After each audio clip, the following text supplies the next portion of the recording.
Assalamualaikum warahmatullahi wabarakatuh. Alhamdulillahi wa kafa wa salamun ala ibadihi alladzina istafa ma ba'd.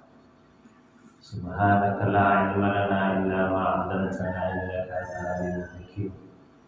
Rabbi shrah li sadri wa yassir li amri wa hlul 'uqdatam min lisani yafqahu qawli. Segala puji bagi Allah Subhanahu wa taala yang telah membangunkan kita kembali. Ada berpuluh-puluh, beratus, bahkan ribuan, bahkan puluhan ribu, ratusan ribu manusia di permukaan bumi ini sudah tidak dibangunkan lagi oleh Allah Ta'ala. Tidak dapat lagi melihat matahari yang terbit, tidak dapat lagi mendengar suara burung yang berkicau, suara ayam yang berkokok, tidak dapat lagi merasakan hembusan angin yang sejuk. Tapi sekarang kita dapat merasakan ini adalah karunia Allah Ta'ala. Tapi nikmat dan karunia Allah yang terbesar bukanlah sekedar dapat melihat matahari, dapat mendengarkan kicau burung, dapat merasakan hembusan angin. Karena orang kafir juga merasakan itu. Diberikan oleh Allah Ta'ala. Nikmat yang terbesar adalah diberikannya kita nikmat iman, sehingga kita dapat melangkahkan kaki memenuhi panggilan Allah Subhanahu wa Ta'ala melalui suara muazzin. Inilah sesungguhnya hakikat nikmat yang terbesar. Maka kita patut bersyukur hadirin ini. Dan pada kesempatan ini kita lanjutkan muzakarah kita mengenai sifat-sifat para sahabat yang telah diridhoi Allah. Mari kita bincang-bincang perkara iman, perkara sholat. Pagi ini mudah-mudahan Allah berikan kekuatan kepada kita untuk muzakarah perkara ilmu. Dalam Al-Quran disebutkan ya qaidal ladzina amanu minkum walladzina utul ilma darajat. Allah Ta'ala meninggikan derajat orang-orang beriman dan berilmu itu beberapa derajat. Berbeda antara orang berilmu dengan orang yang tidak berilmu. Nabi SAW katakan al-amal qoblal ilm, yakni amal itu dilakukan berdasarkan ilmu. Artinya ilmu mendahului amal. Amal yang sedikit dilakukan dengan ilmu itu lebih baik daripada amal yang banyak tapi tidak dilakukan dengan ilmu. Nah, sekarang pertanyaannya, apa itu ilmu? Kalau kita berjalan di kota-kota Bengkulu, apalagi kota-kota besar seperti Jakarta, kita melihat tulisan-tulisan di gedung-gedung besar, sekolah tinggi ilmu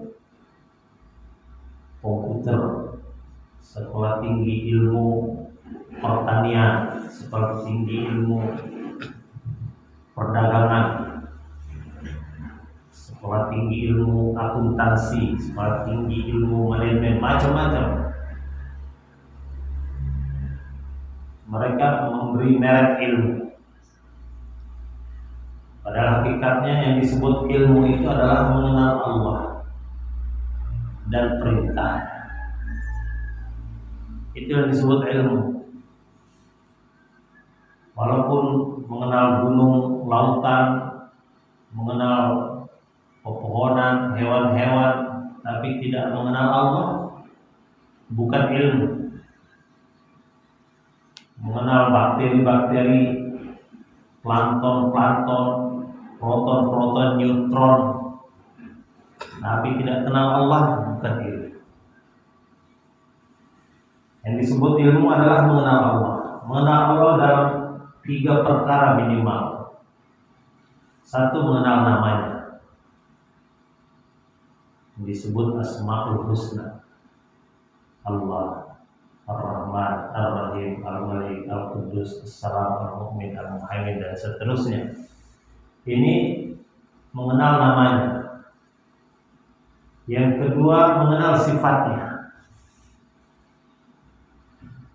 Mengenal sifat-sifat Allah Subhanahu wa Ta'ala, wujud, hidam, baqa, mukhalafatu lil hawadits, qiyam bi nafsi, dan seterusnya.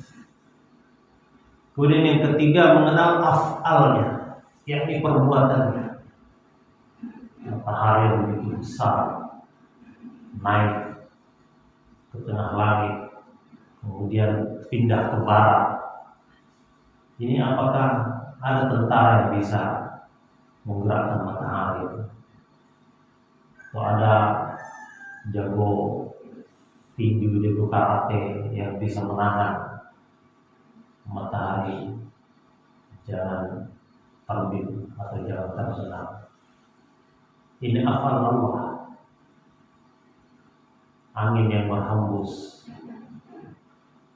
air yang mengalir, gelombang yang hempas di tepi pantai, bahkan mata kita yang berkedip, jantung kita yang berdegup, aliran darah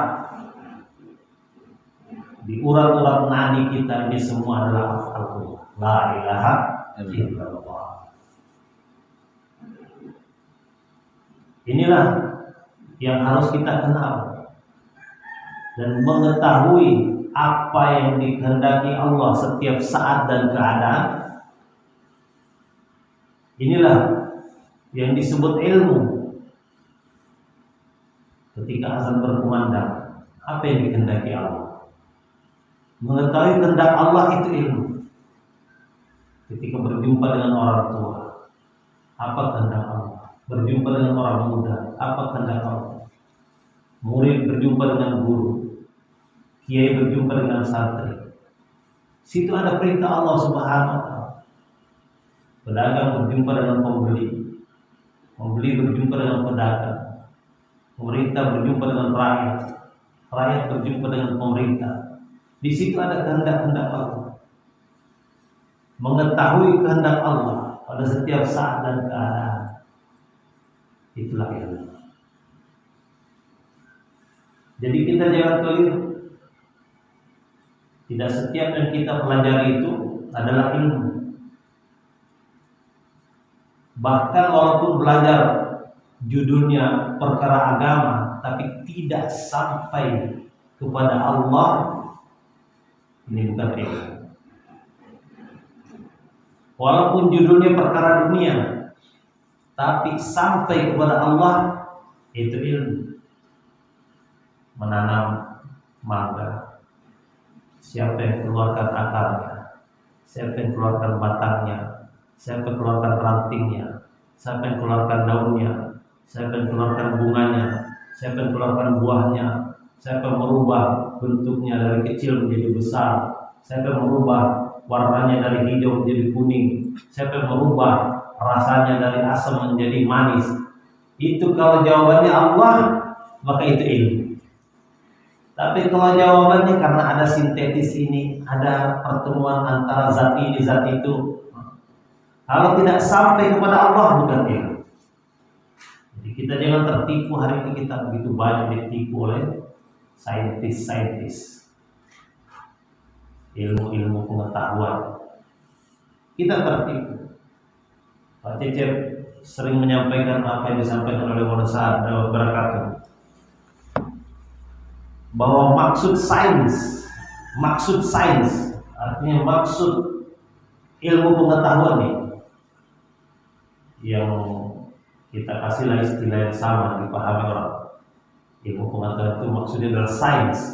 Maksud sains itu adalah bagaimana meyakinkan manusia bahwa segala sesuatu terjadi bukan karena Allah.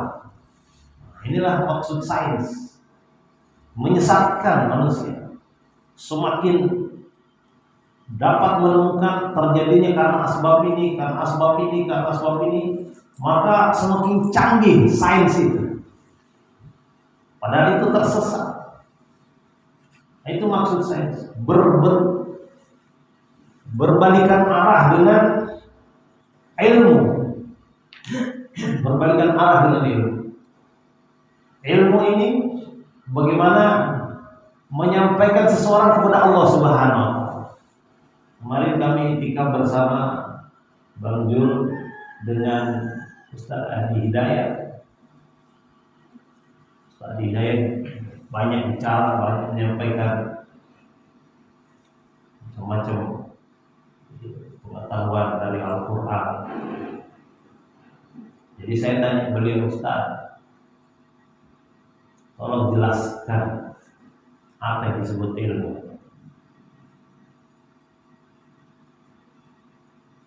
Beliau kelihatannya belum pernah mendapat pertanyaan yang sederhana tapi membuat beliau kaget. Tolong jelaskan definisi ilmu. Dia diam sejenak, kemudian mulai menerangkan panjang lebar sampai akhirnya kesimpulannya yang disebut ilmu adalah kenal Allah. Jadi kalau orang tidak mengenal Allah, inilah orang tidak berilmu. Makin kenal Allah, makin berilmu. Makin kenal Allah disebut orang alim. Orang alim ini orang mengenal Allah. Dan mengenal Allah ini ada tanda-tandanya. Innama yakhshallaha min ibadihil ulama. Hanya orang-orang yang takut kepada Allah itulah orang berilmu. Itulah yang disebut ulama. Kalau orang ini mengenal gunung, lautan, pepohonan, hewan-hewan tapi tidak mengenal Allah, itu orang tidak berilmu. Walaupun gelarnya profesor, doktor, insinyur, MSc, MMM, ALM, gelar terakhir itu ALM, tapi dia tidak mengenal Allah, ini bukan orang berilmu. Orang jahil, lawan ilmu itu jahil. Kita jangan tertipu dengan gelar-gelar yang ada di hadapan dan di belakang nama. Kenal Allah apa tidak? Apa tanda-tanda yang mengenal Allah? Ketika suara azan berkumandang, dia langsung bergerak. Karena dia kenal siapa yang manggil. Seorang pengendara ketika sempritan berbunyi, prit. Karena dia kenal siapa yang panggil, langsung dia injak rem. Ada juga yang kencang gas, ada. Langsung injak rem, karena dia tahu siapa yang manggil. Dia langsung minggir, buka helmnya, kemudian gemetar tangannya, datang mendekat kepada pak polisi yang memanggil. Nah, dia kenal siapa itu polisi. Maka orang yang kenal kepada Allah Subhanahu wa Ta'ala, sebagaimana kita baca kisah-kisah sahabat radhiyallahu, bagaimana seorang sahabat apabila mendengar azan dikumandangkan gemetar seluruh badannya, keringat keluar, sampai orang tanya, kenapa aku bergetar seperti, kenapa aku berkeringat seperti itu? Maka dia langsung jawab, kamu tahu gak siapa yang manggil saya ini? Orang kalau mengenal siapa yang manggil dia, itu langsung gemetar. Ada orang dipanggil KPK, langsung gemetar, karena kenal siapa yang manggil dia. Dipanggil Pak Wali Kota, langsung gemetar, karena tahu siapa yang manggil dia. Tapi kalau tidak kenal siapa yang manggil, cuek bebek, bahkan main-main. Itu ada Ustaz Gopal Sandor, kawan saya dari Makassar. Kami bersama beliau Mas Turot tahun 2006 ke India. Beliau bercerita, ponakan dia itu polisi pemula, apa namanya? Polisi baru, apa pangkatnya? Oh, Bintara. Ponakan dia Bintara. Ustaz Jafar Sadeng ini dipanggil sama Kapolri untuk ceramah, ditemenin oleh ponakannya yang Bintara ini. Tadinya Bintara ini memotret, ambil foto Ustaz Jafar. Sekarang gantian, giliran Bintara itu minta berfoto di samping Kapolri. Bintara berdiri di samping Kapolri, gemeteran badannya. Sampai ditanya, kenapa kamu gemeteran? Ini Kapolri. Karena Bintara dikenal siapa itu Kapolri, tahu kekuasaannya, tahu kebijakan-kebijakannya. Orang itu kalau kenal kepada Allah, maka mendengar nama Allah saja disebut gemetar, karena dia tahu siapa itu Allah. Seorang anak kecil main bola di depan jenderal, nggak tahu, tendang ke sana kemari. Kadang-kadang bolanya tendang ke muka Pak Jenderal. Kenapa anak kecil nggak kenal? Makanya tugas orang tua itu menangkap itu Pak Jenderal. Jenderal itu begini. Beginilah tugas kita. Kita buat taklim di sini, PPA di sini, pondok pesantren di sini. Kita mau mendidik anak kita ini supaya mengenal Allah. Ketika mendengar panggilan Allah, maka dia akan datang. Dan mencari ilmu ini fardu hukum. Thalabul ilmi faridatu ala kulli muslimin wal muslimat. Mencari ilmu itu hukumnya fardu. Fardu itu seperti sholat. Sholat itu fardu, zakat itu fardu, puasa Ramadan itu fardu, haji itu fardu. Ini menuntut ilmu juga fardu hukumnya. Adanya taklim yang kita buat di masjid kita untuk menggugurkan hukum kefarduan itu dalam kehidupan kita. Adanya taklim rumah yang kita buat di rumah-rumah kaum muslimin itu untuk menggugurkan hukum kefarduan menuntut ilmu. Kenapa para masyayikh menganjurkan setiap rumah kaum muslimin harus ada taklim, supaya dia jangan dituntut di akhirat yang namanya fardu atau wajib, melaksanakannya berpahala, meninggalkannya berdosa. Itu hukum. Kalau ada satu rumah tidak taklim, maka seluruh penghuni rumah itu akan berdosa. Dosa itu tempatnya neraka. Sedangkan kalau dia buat taklim, masya Allah, malaikat-malaikat akan datang ke rumah itu. Kesenangan, kesejahteraan, kebahagiaan, keberkahan akan diturunkan. Jadi masyarakat ingin kita bahagia, ingin kita hidup dengan keberkahan. Makanya di rumah-rumah dianjurkan hidup taklim. Maka penting juga Pak RT, Pak RW yang mengecek warganya ada taklim nggak di rumah.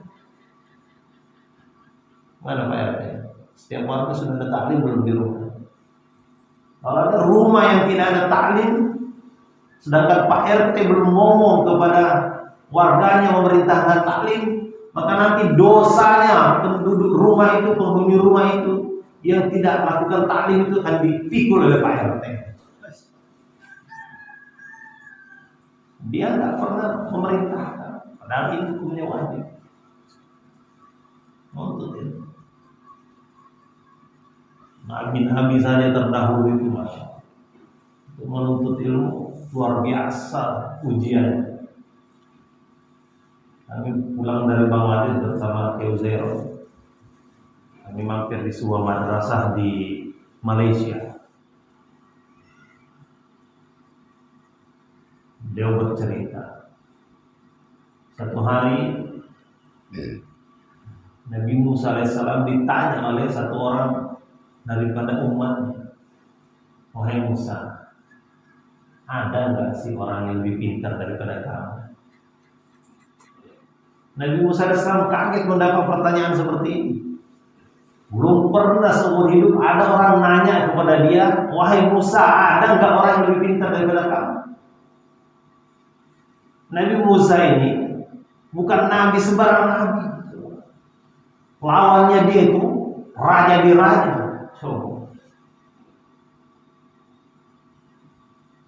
Nabi Musa alaihissalam kekuatannya luar biasa, gampang orang sekali mati. Dia bukan sekedar jago tinju, jago karate. Ini sekali kena gampar orang mati di tangan Nabi Musa. Tongkatnya bisa berubah jadi ular. Tongkatnya itu bisa membelah batu, mengeluarkan air, bahkan bisa membelah lautan. Bikin jalan tol di lautan tongkatnya Nabi Musa dengan izin Allah. Ada orang tanya dia, wahai Musa, ada nggak orang yang lebih pintar daripada kamu? Lama merenung Nabi Musa, gimana jawabnya? Akhirnya dia jawab juga, setahu saya nggak ada ya. Ini jawab Nabi Musa. Dia ini nabi, dia ini rasul, dia ini ulul azmi, dia ini kalimullah. Jawabnya dia, menurut kita benar, setahu saya nggak ada. Tapi Allah nggak suka jawaban ini. Walaupun jawabannya benar, tapi tidak menunjukkan ketawaduan. Jadi kalau ingin dapatkan ilmu itu satu syaratnya harus tawadhu, harus merendah. Kata Maulana Ilyas rahmatullahi alaih, ilmu ini memiliki sifat seperti air. Air mengalir dari tempat yang tinggi ke tempat yang rendah. Makin rendah, makin deras. Rendah sekali, deras sekali, bahkan jadi air terjun. Jadi kalau ingin dapatkan ilmu harus merendah.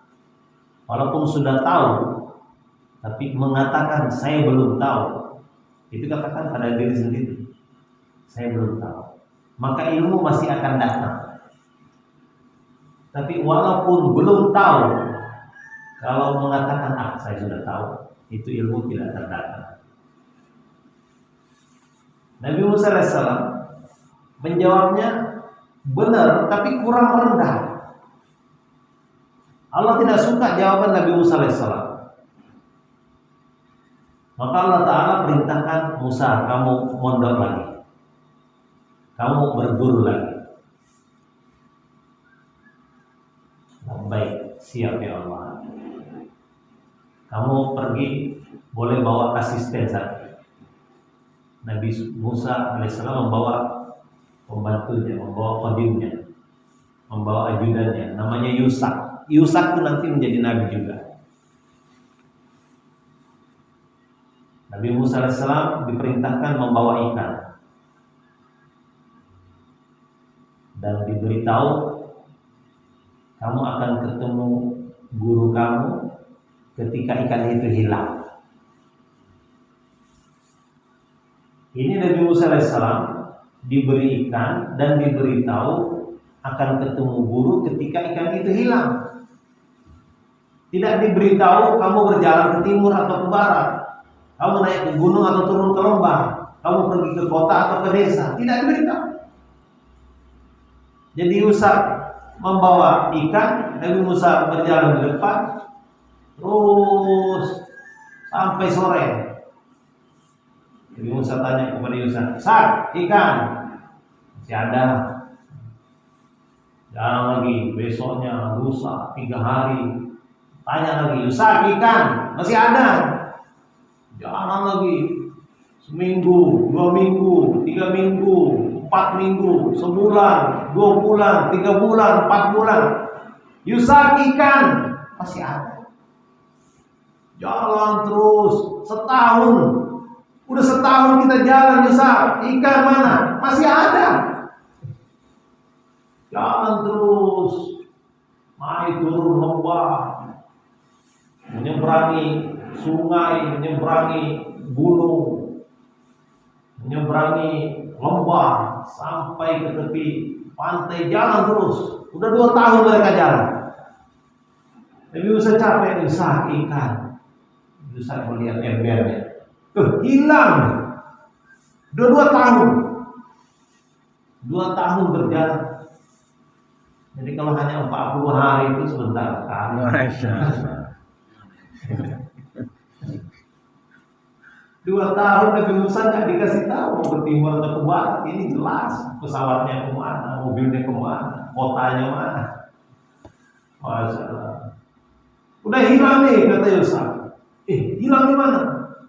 Kayak nggak ingat. Mungkin waktu kita tiduran di tepi pantai. Maka ayo kita balik. Nah, ketemu tepi pantai. Oh, di sini kayaknya tadi hilang. Tadi tidur di sini. Tidak lama tiba-tiba ada muncul orang berjubah putih, memakai sarban hijau di depan. Hei Musa, ini orang tahu nama saya. Inilah guru saya. Ketemu Nabi Khidir. Berguru Nabi Musa AS kepada Nabi Khidir. Berguru hanya sebentar. Berguru hanya sebentar.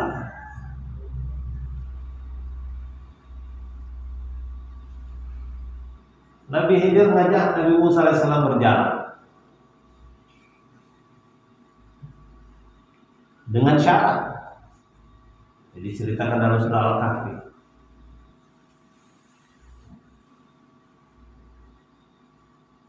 Kamu boleh berjalan dengan saya dengan syarat.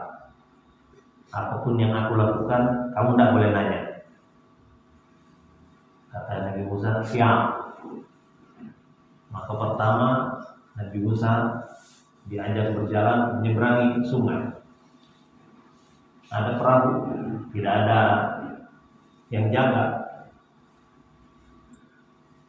Penduduk kampung jauh. Maka mereka berdua naik perahu. Naik perahu menjelang sampai di tepi sungai seberang sana. Itu Nabi Khidir memukul-mukul dengan dayung. Dengan dayung sampai bolong perahunya. Nabi Musa kaget, ini perahu diambil tidak permisi, udah menjelang sampai ke pinggir sungai itu malah dirusakin perahunya. Nggak tahan Nabi Musa AS, dia nanya, wahai Syekh, ini kok dirusakin kapalnya orang, perahunya orang. Maka Nabi Khidir bilang, apa aku bilang? Kau ini nggak bisa bersabar. Saya sudah tanya, saya sudah kasih syarat, jangan tanya apa-apa. Kamu sekarang nanya, udah pergi sana. Diusir semua gurunya. Nabi Musa, oh iya sih, minta maaf, saya tidak akan nanya lagi. Udah, dimaafkan. Nanti kamu jangan tanya lagi. Udah, itu merusakin perahu, itu merusak akalnya Nabi Musa. Tapi karena namanya guru harus taat, ya udah, dia nggak nanya lagi. Diizinkan ikut lagi melewati padang pasir. Ada kafilah rombongan dari depan keluar, ada kakeknya, neneknya, ayahnya, ibunya, anak-anaknya. Ada satu anaknya, anak kecil di belakang. Dia jalannya mengkok, menclok, loncat sana sini nggak jelas. Begitu sampai berpapasan dengan Nabi Khidir, anak itu ditangkap, dipatahkan lehernya, mati. Oh, ini tidak bisa diterima oleh perasaan Nabi Musa. Maka dia nanya, ya Syekh, Ini kesian anak kecil, kok tiba-tiba kamu matikan? Maka Nabi Khidir marah. Kamu ini sudah saya bilang jangan nanya apa-apa. Sekarang kamu nanya lagi, pergi sana. Diusir Nabi Musa. Innaka la tastati ma'ya sabra. Kamu ini tidak siap untuk bersabar bersama saya. Pergi kamu. Nabi Musa menyerah. Iya deh, kalau gitu saya tidak nanya lagi. Udah. Benar. Udah, dimaafkan lagi.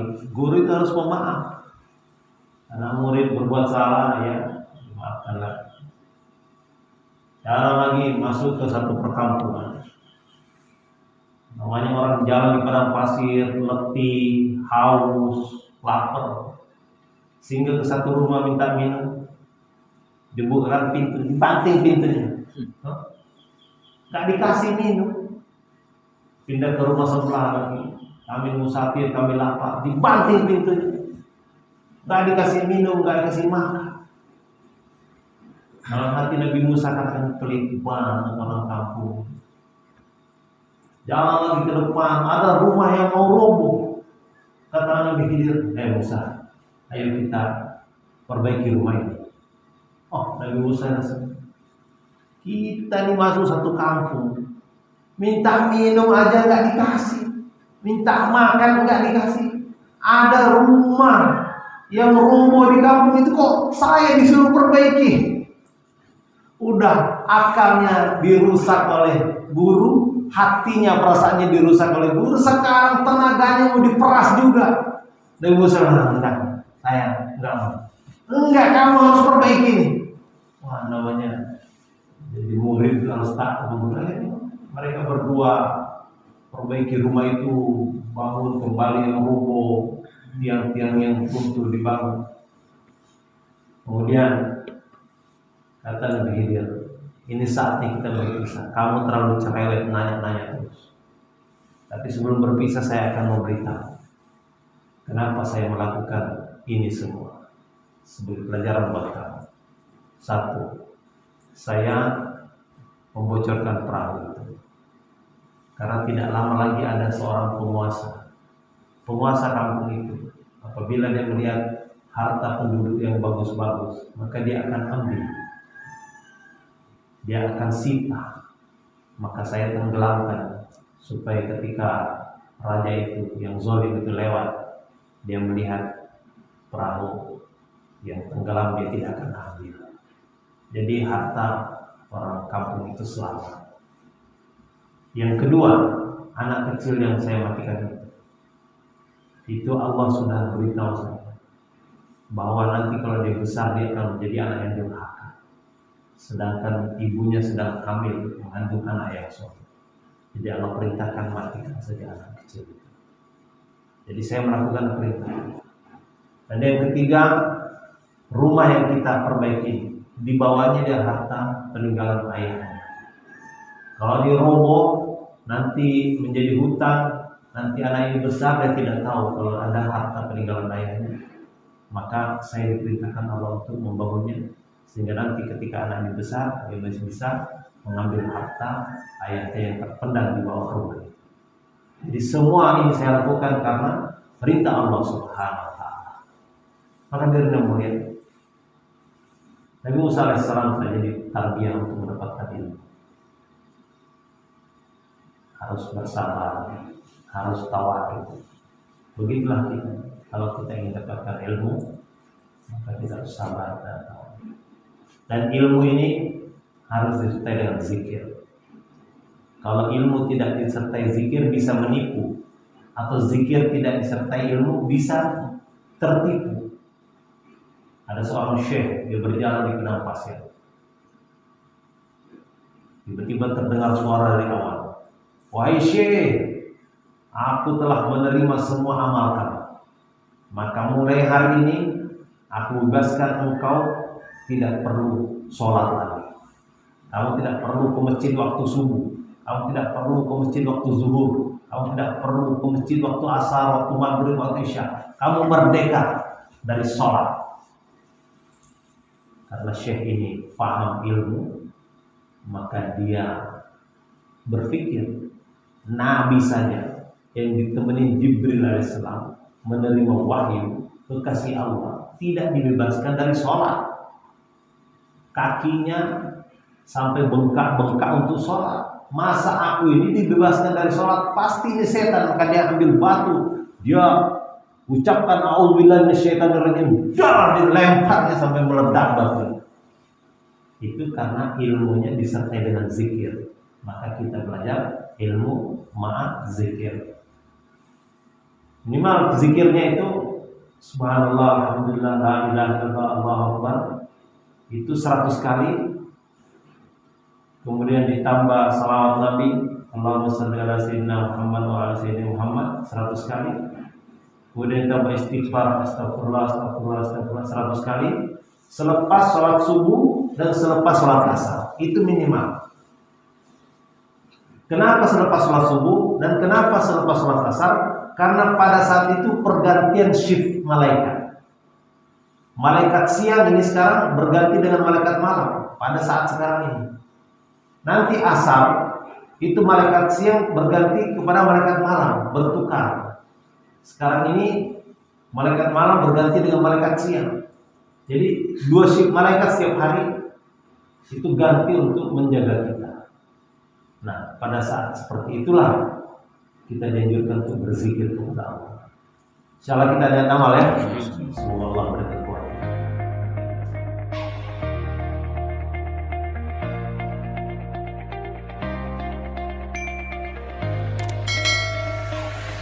Cam Gia Bay.